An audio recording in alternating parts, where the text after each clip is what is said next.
வீடியோவே போட்டு யூடியூப்ல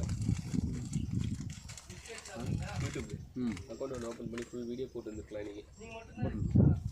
லைவ் போட்டுருவாங்க போட்டு வந்துருக்கலாம். யூடியூப் ஓப்பன் பண்ணிடலாம். அது காசா ஃப்ரீயா? ஓப்பன் பண்ணுறதுலாம் ஃப்ரீ. கண்டென்ட் நம்ம புதுசாக போடணும். ஓல்டு கண்டென்ட் மியூசிக்லாம் போட்டால் காப்பி ரைட் கட் பண்ணுறாங்க. இதை போடுவோம்.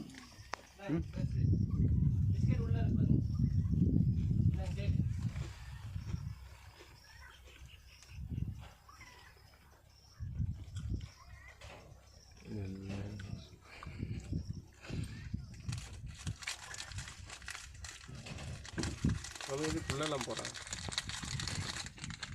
ஃபுல்லாக வச்சு அதனால நோர் முடியாது. உள்ளே வச்சுட்டு வரோம் அரிசியை.